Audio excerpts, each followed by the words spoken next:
Okay, in the last part, we have discussed about the factors which affect the factors sorry, which affect the fixed capital requirement.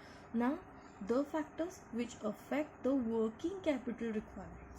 Working capital को कौन से factors affect करेंगे? First common point, nature of business. आपके business का nature कैसा है? In the last discussion we have seen that if you are engaged in manufacturing activity, then you need a more fixed capital, and if you are engaged in trading activity, then you need more working capital. तो आपके business का nature कैसे है ये decide करेगा कि आपको capital, working capital की रिक्वायरमेंट कितनी होगी. First let me clear you that what is mean by working capital. Working capital ये वर्ड आते ही आपके माइंड में आना चाहिए cash and stock of goods. तो फिर वो रॉ मटेरियल है एंड फिनिश्ड गुड्स भी है.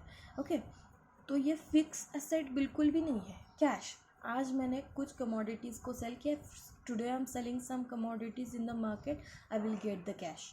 Okay, if I am purchasing raw material, I will spend the money, spend the cash. So ये amount of cash will goes on changing every day, every time. So it is working means in work, in progress. ये शुरू है, इससे fluctuate रहता है, हमेशा इसका amount change होता रहता है, जो बिजनेस में परमानेंट टाइम के लिए नहीं रहता. Means what, today I have produce 10 machines, 10 washing machines and I have sold it in the market. पूरे 10 के 10 मैंने मार्केट में सेल कर दिए. Do I have any machines with me right now? No. मतलब मेरा ये जो कैपिटल है, वर्किंग कैपिटल है, जो मेरे बिजनेस में फिक्स रहेगा नहीं रहेगा. तो ऐसे कौन से बिजनेस है जिनको करने के लिए हमें कैश ज़्यादा लगता है, कैश रिजर्व्स मेंटेन करने पड़ते हैं ज़्यादा या कम मेंटेन करने पड़ते हैं, ज़्यादा goods, amount of goods maintain करने पड़ते हैं या कम अमाउंट ऑफ गुड्स मेंटेन करने पड़ते हैं. तो it is depend on the nature of business activity. Generally the business engaged in the trading activity need a huge amount of capital, working capital, because they are not producing commodities, only buying it from the market and sell it to the consumers. They don't need to build up any factories and machinery. मैं सिर्फ trading कर रही हूँ. what I'm doing, I'm buying the goods from wholesaler and selling it to the retailers, selling it to the consumer. तो मुझे कोई goods produce करना है, no, I do not need machinery, I do not need factory. Okay, I am only producing goods and selling it, so I don't need fix capital investment. But for purchasing the goods from wholesaler I need a cash. Okay, and I need to wait till its sale. So इसके लिए मुझे जो cash है उसको रखना पड़ेगा, maintain रखना पड़ेगा. Okay, but the business houses engaged in trading activities of essential commodities. मैंने अभी बोला कि अगर आप ट्रेड कर रहे हो तो वैसे तो आपको वर्किंग कैपिटल बहुत ज़्यादा लगता है, ठीक है. कैश की रिक्वायरमेंट, गुड्स, स्टॉक जो ट्रेड कर रहे हो आप, जिस स्टॉक का आप ट्रेड कर रहे हो उसकी ज़रूरत आपको ज़्यादा लगेगी. But the business houses which are engaged in trading, trade तो कर रहे हैं बट कौन से कमोडिटीज़ का? Essential commodities. मतलब जैसे कि फूड ग्रेन्स है, जो आप डेली कमोडिटीज़ यूज़ करते हो, जो सोप्स है या कोई भी ऐसे कमोडिटी जो आप डेली बेसिस पे यूज़ करते हो, या फिर मेडिसिन्स है, ओके, ग्रोसरी शॉप्स, क्लोथ्स है. तो ये जो बिजनेसेस है वो ऐसे कमोडिटीज़ में डील करते हैं जो इसेंशियल कमोडिटीज़ है. तो ये जो बिजनेस हाउसेस है, they need a less working capital though they are engaged in a trading activity. Why? Because there would be sufficient and constant cash and stock flow. Cash flow उनके पास रहेगा. सी for example, मैंने आज 10,000 रुपये के food grains purchase किए.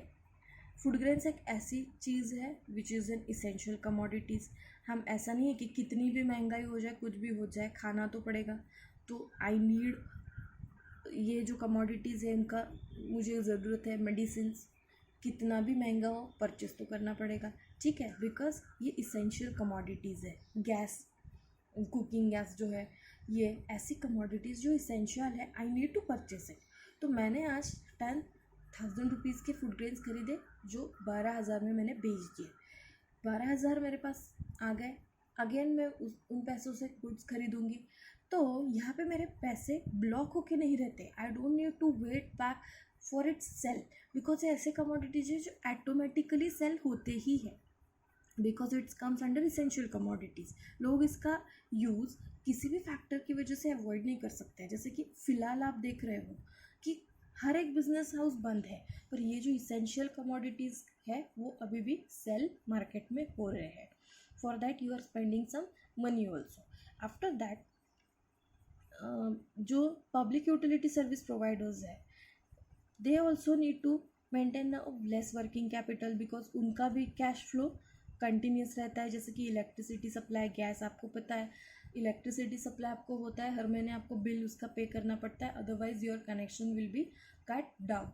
तो ऐसा होने पर आप बिल भरते हो तभी आपका वापस कनेक्शन शुरू हो जाता है। तो ये केसेस में देखो उनका पैसा अटक के ब्लॉक होके नहीं रहता मार्केट में। यहाँ पे ऐसे नहीं है कि आपको क्रेडिट फैसिलिटी मिल जाएगी कि ठीक है 2 महीने बाद बिल भरो, कोई प्रॉब्लम नहीं, वी विल आपको हमें थोड़ी लाइट उधारी पे दे देंगे, ऐसा तो नहीं होगा। तो ये जो बिजनेस हाउसेस है वो गुड्स बेचते भी, उनका सर्विस बेचते भी और इमीडिएटली कैश रिकवरी कर भी लेते हैं। तो जितनी कैश उनके पास है उनमें वो रिकरिंगली बिजनेस कमोडिटीज़ का सप्लाई कर सकते हैं। But where the business houses who are dealing with the luxurious commodity, dealing in trade of luxurious commodity, they need to maintain a high working capital as its sale is not so frequent like TV, fridge, AC and cars etc. ये जो commodities है it comes under luxurious commodity. Okay, luxurious commodities, TV, fridge, ये essential नहीं है। ऐसा नहीं है कि टीवी आपके पास नहीं है तो यू कैन नॉट सर्वाइव, ऐसा नहीं है कि कार आपके पास है ना है तो you can not survive. This commodities gives you the extra facilities but they are not the essential commodities. So आप उनको तभी परचेस करेंगे जब उनकी ज़रूरत होगी। ओके तो और देखो, once you have purchased, for example I have purchased a fridge, तो once I have purchased it I don't need to look in that for 10 years, next 10 years, next 5 years, 5-10 साल को तो मुझे देखना नहीं है।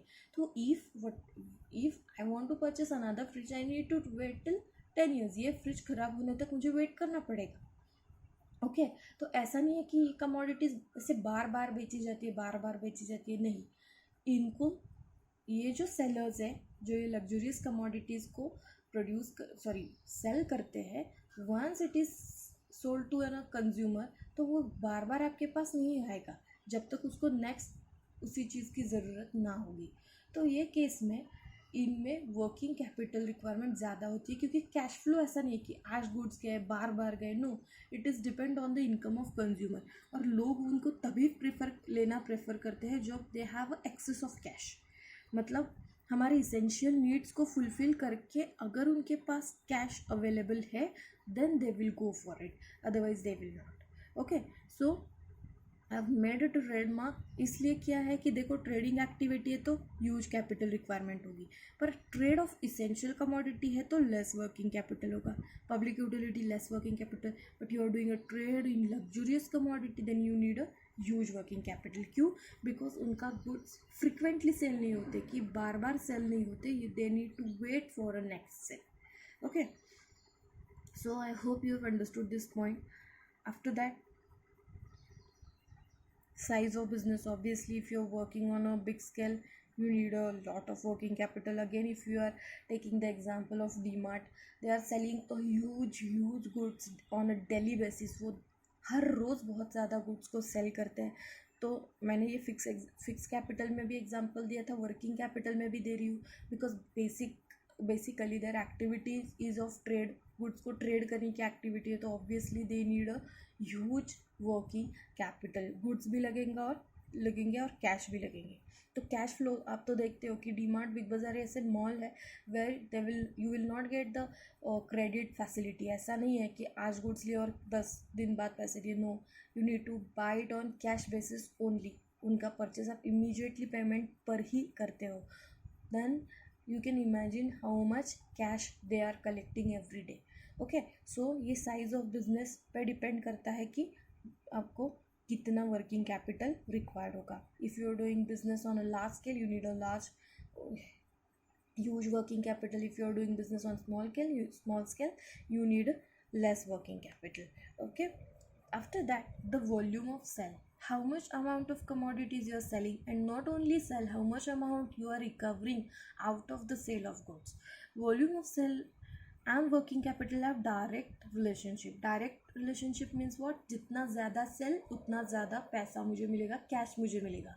मतलब जितना ज़्यादा मैं सेल करूँगी उतना ज़्यादा मेरा वर्किंग कैपिटल बढ़ेगा, जितना कम सेल उतना less working capital. So this factors are the factor cell.